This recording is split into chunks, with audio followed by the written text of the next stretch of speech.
1960-2021, 60 ans d'indépendance du Togo. Quel changement? Monsieur le journaliste, vous posez là une question qui, au premier examen, paraît simple, mais au fond, elle ne l'est pas. Je vais vous répondre sans langue de bois.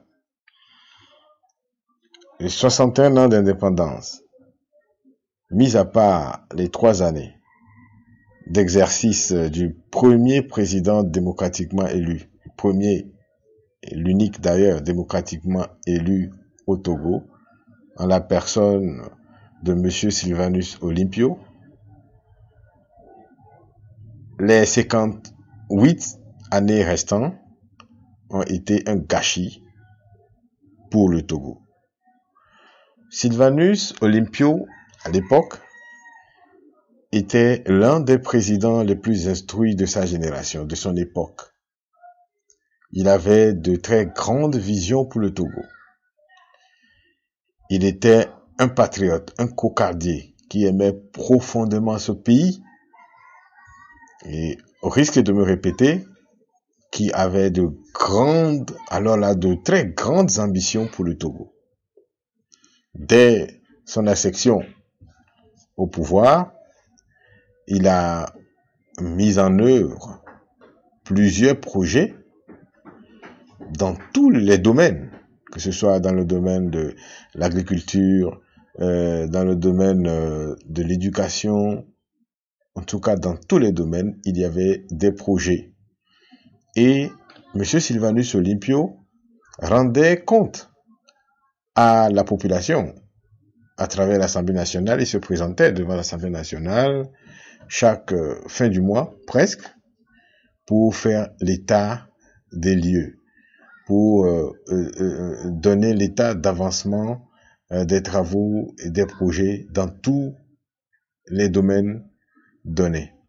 Il avait signé des partenariats avec beaucoup de pays, les États-Unis, en tout cas beaucoup de pays, des pays qui pouvaient vraiment aider le Togo. Il avait même en projet la création d'une monnaie togolaise. Il voulait que le Togo soit indépendant économiquement. Parce que cela, selon lui, cela ne servait à rien d'être déclaré indépendant politiquement sur papier, alors qu'au fond, on était toujours dépendant de la métropole à travers un franc des colonies françaises d'Afrique. Donc, il voulait créer une monnaie togolaise qui serait arrimée sur la Deutsche Mark. C'était un visionnaire hors pair. Alors, au bout de 3 ans, après environ 3 ans, il a été lâchement, sauvagement assassiné.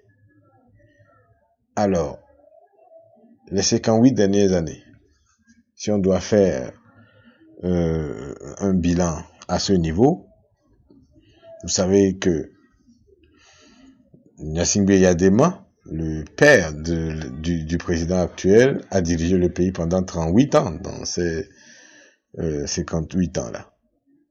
C'est après l'assassinat de Sylvanus Olympio, il y a eu une trêve. Nicolas Grunitzky est venu et dès 67, Gnassingbé Eyadema a pris le pouvoir. Parce que durant cette période où il y avait Nicolas Grunitzky, c'est l'armée qui détenait le vrai pouvoir. Le vrai pouvoir était concentré au camp. Et donc, en 67, les militaires sont revenus au devant de la scène pour s'afficher. Ils ne voulaient plus rester dans l'ombre et tirer les ficelles. Et donc, les 38 ans de M. Gnassingbé Eyadema, si nous voulons faire le bilan, on peut le résumer en quelques mots. Il y a un ministre togolais qui a fait ce bilan. Il a dit qu'à la mort de Gnassingbé Eyadema, il avait laissé un pays qui était socialement délabré, économiquement exsangue et politiquement divisé. Ça, c'était le bilan de Gnassingbé Yadema. Il n'y a rien de plus à dire. C'est un constat, un bilan qui a été très bien fait par ce ministre togolais. Alors, à la mort de M. Gnassingbé Yadema, en 2005, il y a eu un coup d'État constitutionnel et contre toute attente et contre ce que prévoit la Constitution, son fils, Faure Gnassingbé, est devenu président. Quand la communauté internationale et l'opinion nationale également s'est levée, il a fait semblant de se retirer pour revenir à travers une mascarade électorale. Mascarade qui a conduit à la mort de plusieurs centaines de Togolais. Alors, son bilan en lui, il a déjà fait 15 ans au pouvoir. Il a déjà fait 3 mandats, c'est ce que je voulais dire. Il est dans son 4e mandat. Et donc, il est dans sa 17e année d'exercice du pouvoir. Mais qu'est-ce qui a réellement changé? Pratiquement rien du tout. Si nous prenons le Togo d'aujourd'hui sur le plan économique, qu'est-ce que nous pouvons dire? Le Togo, c'est un pays très endetté et les populations ne voient pas, ne touchent pas du doigt ce à quoi sert et toutes ces sommes-là qui sont empruntées ça et là au nom du Togo. Ce sont des sommes que les Togolais devront payer. Nous ne voyons pas les réalisations de ces sommes-là. Alors, il y a, sur le plan économique également, le Togo, c'est un pays où règne la corruption, le détournement de fonds publics, l'impunité, les crimes économiques. C'est au Togo que ça existe. Là, je donne un exemple, la route Lomé-Vaughan-Anfoin, qui devrait être bitumée il y a de cela bien longtemps, n'est toujours pas encore finie.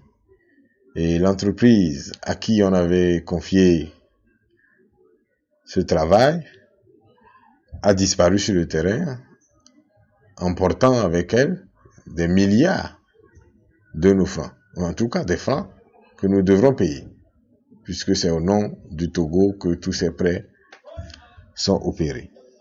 Enfin, 7 milliards. C'est juste un exemple. Il y a eu des détournements dans beaucoup d'autres domaines, dans beaucoup d'autres projets. Alors, les populations. Est-ce que les populations togolaises vivent bien ou vivent mieux? Non, le panier de la ménagère est toujours vide. Les Togolais tirent le diable par la queue. Ils se démerdent quotidiennement.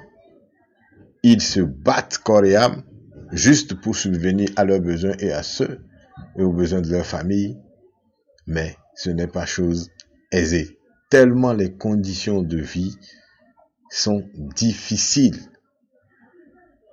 Alors beaucoup de jeunes sont contraints à des voyages forcés. Ils sont pleins dans la sous-région, dans des pays qui nous entourent.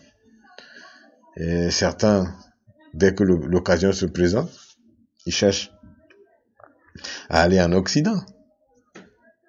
Même s'il faut braver plusieurs